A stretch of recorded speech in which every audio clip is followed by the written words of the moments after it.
Bom dia a todos. Bom dia, mesa. Uma mesa potente, né? Acho que nossas falas vão se complementar bastante. Meu nome é Priscila. Na verdade, esse trabalho ele é oriundo da minha tese de doutorado. Eu sou presidente de um instituto cultural chamado Burburinho. Esse artigo é uma colaboração minha com o Pedro, que está aqui. Eu vou apresentar porque é muito em cima da minha tese de doutorado, mas a gente vem construindo uma série de trabalhos científicos juntos, porque desde que terminamos o doutorado em 2023, o Pedro veio também para o Instituto Burburinho e a gente tem criado uma área científica dentro de um instituto que está muito voltado para políticas públicas, onde a gente está justamente falando sobre a ponta. Né? Então, esse trabalho, que tem a ver com as controvérsias da Lei Rouanet, os 35 anos, ele surgiu, né, num contexto que atravessa toda a minha trajetória acadêmica e profissional. Eu sou formada pela UF em produção cultural, né? Eu entrei na faculdade em 2002, vi todo o movimento da cultura viva como aluna, depois como professora, depois como pesquisadora, e a Burburinho ela é de 2006, né? Então, em 2016, a gente acompanhou um movimento que foi instaurado a partir da CPI da Lei Rouanet. Né? Então, muitos vídeos foram multiplicados porque teve a CPI, então estava se atrelando essa lei de incentivo à corrupção.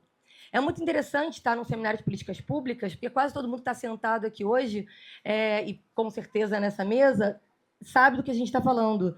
Da lei, do instrumento, da história da política pública no Brasil, do Celso Furtado, localizado lá numa estrutura que antecede toda essa estrutura que até hoje a gente tem e está lutando por ela, do Sistema Nacional de Cultura.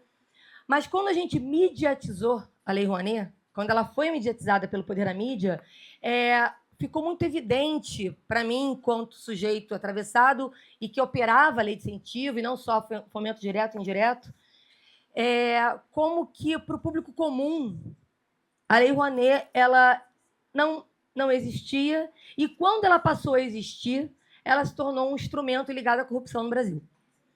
Então, quando eu terminei o meu mestrado em 2009, e aí fui por muito tempo professora do Senac, Rio, na UF, e trabalhando com a Burburinho Cultural.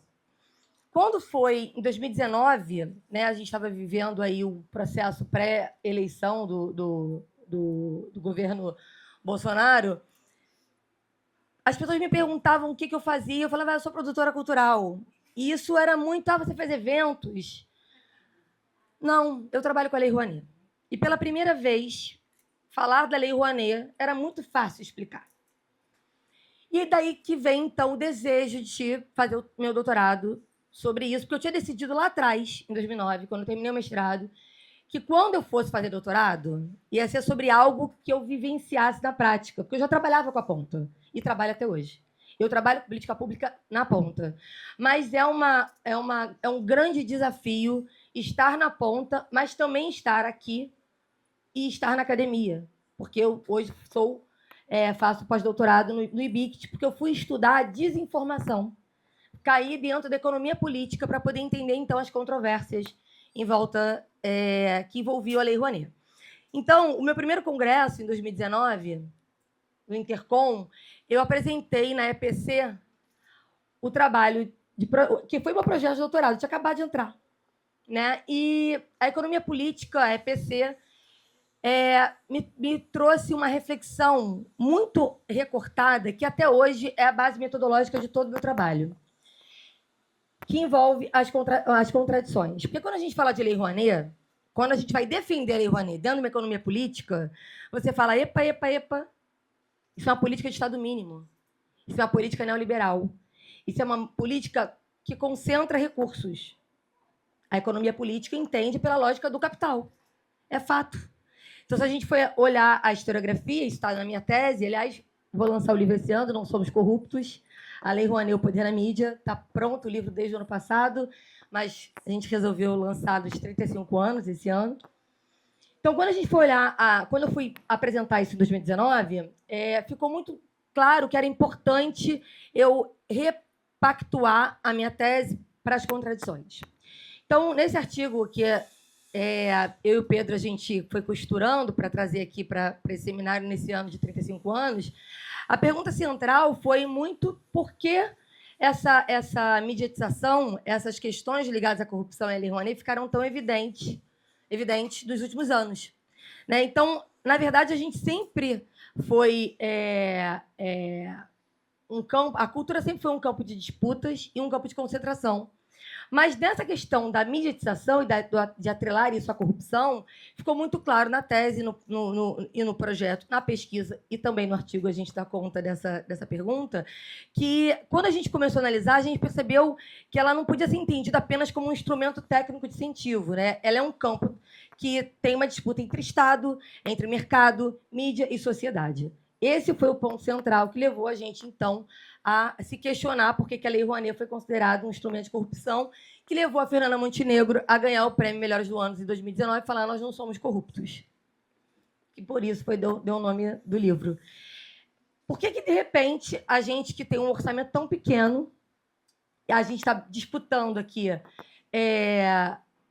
disputando os maiores espaços para a política pública, maiores espaços para fomento direto, a gente estava se defendendo de um recurso que era um recurso que a gente entendia já dentro da estrutura da discussão da política cultural como uma política centralizadora e de Estado mínimo. Então, quando o período que antecede, o período do governo Lula, principalmente, que a gente foi discutir cultura viva, todas as pesquisas que davam conta da centralização, inclusive da necessidade da gente ter outros fomentos que possibilitassem a cultura chegar ao recurso, né? Não a cultura está em todos os territórios. O recurso da cultura chegar assim, fomentando o Brasil plural, a gente foi levantar esses dados. Então, os dados que foram usados para a mediatização da Lei Rouanet foram oriundos das nossas pesquisas, que davam conta dessa centralização. Então, enquanto o Juca Ferreira estava discutindo, enquanto ministro, que a gente tinha que acabar com a Lei Rouanet, porque a gente precisava de outros programas de política pública, toda essa pesquisa ela foi levada para mediatizar, falando, olha, então o recurso está concentrado. E o mais complexo dessa discussão foi entender a lógica da visibilidade. Então, quando a CPI foi instaurada em 2016, um vídeo, que foi um vídeo do Eduardo Bolsonaro, foi extremamente viralizado, e quase todos os memes que surgiram da Lei Rouanet no período de 2019 para frente, eles são recortes dessa mesma CPI. E é isso que a tese foi dar conta. E por que as controvérsias? As controvérsias estão dentro de uma lógica que, primeiro, que não se entende que recurso da Lei Rouanet é recurso de investimento para o país. Porque já foi dado pela FGV, não só agora em 2024, quanto antes, que todo recurso que é colocado pela lei, ela devolve. Agora, o último dado é 7,795. Então, por que a gente ainda está discutindo a necessidade ou não de uma lei que coloca, mas devolve? Quando a gente deveria estar discutindo o quanto que não chega de outros recursos para uma política de recurso direto, de fomento direto. Por que a gente não está discutindo? Por que os conselhos, por que a escuta não está atuando? Por que o dinheiro ainda é pouco? Porque eu que trabalho com a ponta, e no período Aldir Blanc, eu atendi mais de 500 projetos aprovados. E eu nunca tinha tido a oportunidade de trabalhar com tanta gente, porque não tinha recurso para trabalhar com tanta gente. Porque se eu pudesse ter, como Instituto de Cultura, que trabalha com política cultural, que opera recursos públicos e que lê os editais não como um acesso ao recurso recortado como política de política cultural, mas sim como política de recurso de fomento, de financiamento. Quando eu vou falar sobre isso para os meus pares, ou para quem quer acessar recurso, falar, você pode dar uma aula para ensinar sobre a Lei Rouanet? Você pode dar uma aula para ensinar sobre a PNAB ou a Paulo Gustavo? Eu falei, não dá para dar uma aula sobre isso se a gente não falar de política cultural. E tem milhões de cursos na internet que estão dando aula sobre isso. E não acho que não é legítimo. É legítimo porque, óbvio, você é um artista, você quer ter acesso a um recurso. A gente tem que... Quanto mais a gente vai fomentando e instrumentalizando, mais fica a dor do recurso não ser suficiente. Mais fica a dor de entender que não está atingindo todo mundo. Agora saiu uma política falando sobre o slam da cultura hip-hop, e eu que atendi muita gente da cultura hip-hop, falou assim, mas o hip-hop não é só slam, de fato, mas é um recorte. Ou seja, essa questão da escuta ela é fundamental. E, de fato, pouco fomentada, porque muitas vezes, para a gente poder ter troca, também as pessoas têm que estar vivendo de cultura. E como é que elas estão vivendo de cultura se às vezes o recurso não chega?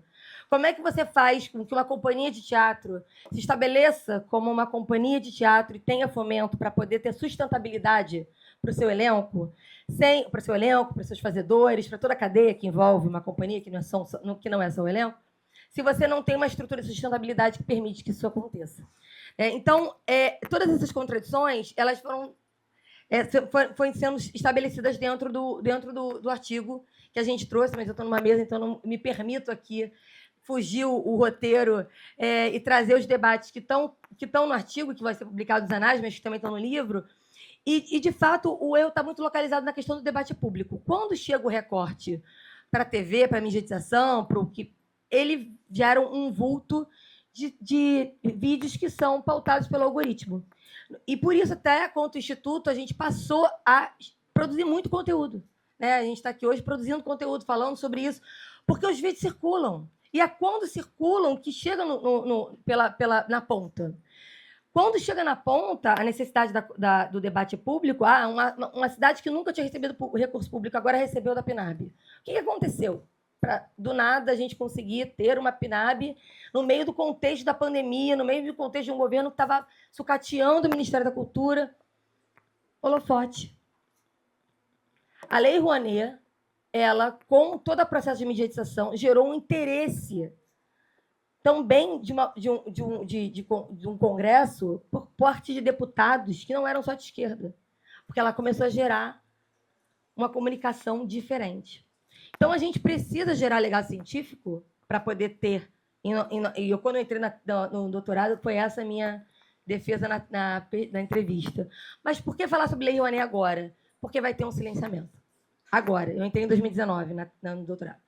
E a gente entender que silenciamento é onde que isso vai dar. Em algum momento, a PNAB, no meio do contexto pandêmico, eu falei, será que isso vai se estabelecer como uma pauta de política pública e eles vão conseguir silenciar o debate da lei? Nunca houve um silenciamento da lei, a lei nunca acabou, durante todo o governo anterior. Pelo contrário, ela foi direcionada para os lugares de interesse e nunca descentralizada. Então, o debate ele é necessário, a gente precisa continuar falando sobre isso e a gente precisa continuar dando conta que falar de política cultural é falar da ponta do recurso de fomento direto, é falar sobre mobilização, mas falar sobre sustentabilidade, que eu acho que sustentabilidade a gente fala pouco. Para a gente poder manter um debate conciso, consistente, as pessoas precisam poder viver de cultura. E não só dentro da universidade. Porque eu tenho o privilégio de estar na universidade, porque dessa trajetória de 20 anos de burburinho, de instituto, eu consegui fazer algo que é enlouquecedor, que é estar na universidade, estar na ponta e poder operar como aula. Mas a gente precisa começar a entender, olhar a ponta, para poder exigir o debate público, a gente precisa gerar outros campos de sustentabilidade. Tem uma coisa aqui, para poder encerrar, para a gente poder trazer para o debate, a cultura ela deveria estar em outras secretarias, e não só no Ministério, não só na Secretaria de Cultura. A gente faz muito trabalho com a educação, porque, de uns tempos para cá, eu falo muito sobre desinformação na tese, como é que a gente está trabalhando com a questão da juventude. A gente precisa construir a educação crítica. Então, a gente tem levado o projeto cultural para dentro da escola para gerar debate crítico na escola. Então, acho que muitas vezes as secretarias são partidárias, então elas não se falam, mas para a universidade, não.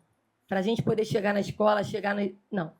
Para o debate da política cultural também chegar em outros territórios, que muitas vezes a gente não chega, porque a gente fica muito localizado aqui.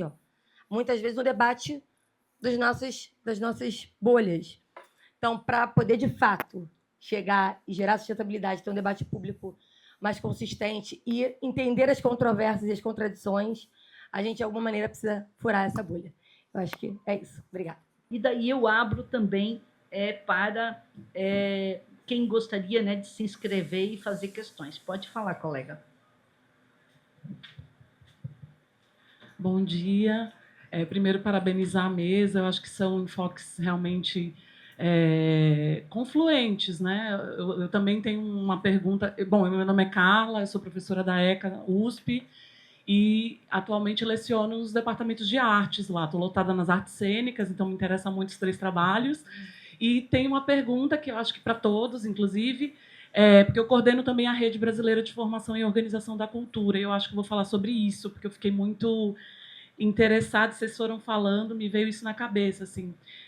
Tanto o trabalho da Thaís, quanto o trabalho da Mariana e do Cris, me levantaram, e depois eu vou falar também com a Priscila, mas brevemente, para conta do tempo, essa questão da formação e de que maneira ela incide no tema de vocês, assim, porque eu fiquei pensando, né, no da Thaís, de que maneira a formação, porque nas artes cênicas a gente sabe é um grande problema, a gente vem estudando isso, a dificuldade de inserção, eu acho que aparece muito do campo da produção cultural, da gestão cultural, da mediação cultural, das políticas culturais nos currículos, na formação específica. Eu falo isso das cênicas porque, por exemplo, quando a gente compara com o audiovisual, Cris traz, a gente vê um avanço, né, do setor por muitos motivos, mas um deles também é a inserção já há muito tempo dessas áreas no currículo de formação.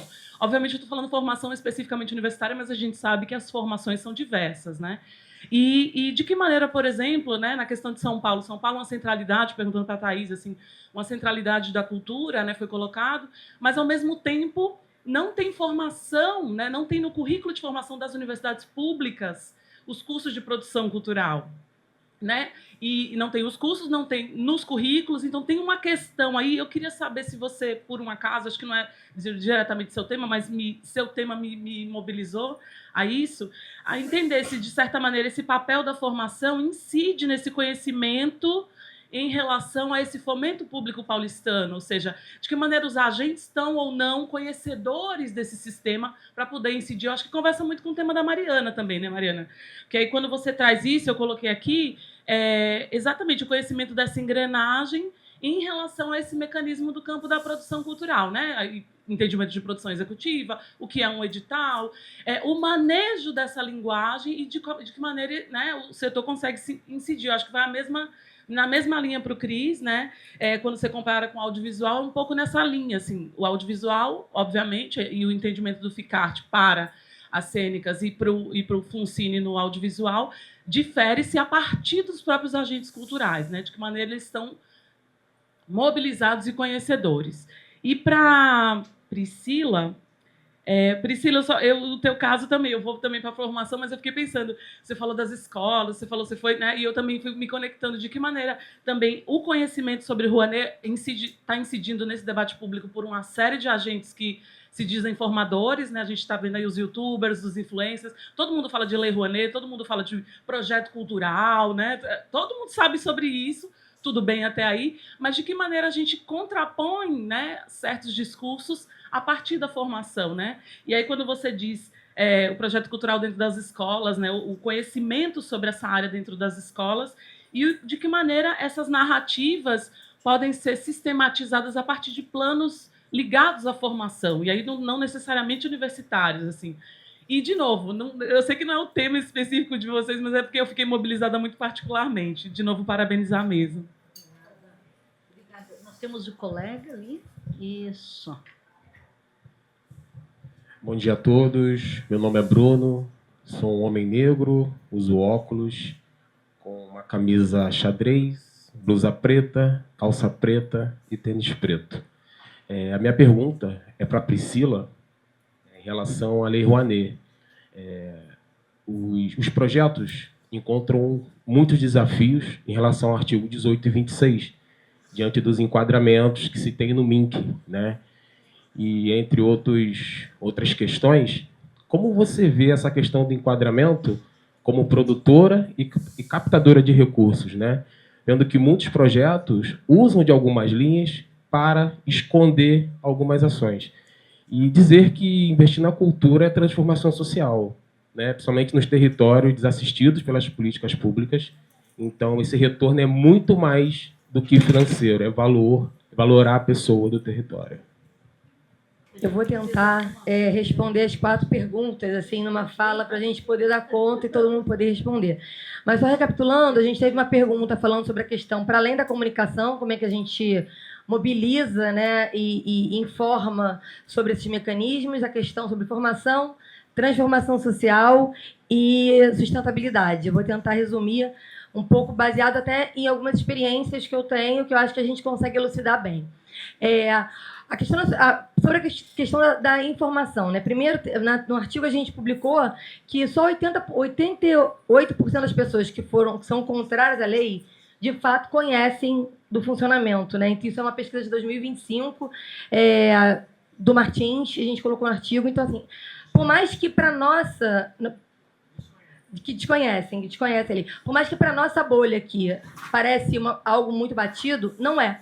Né? Então, a gente ainda precisa trazer para além da informação. Mas como? De fato, as pessoas precisam ser atingidas.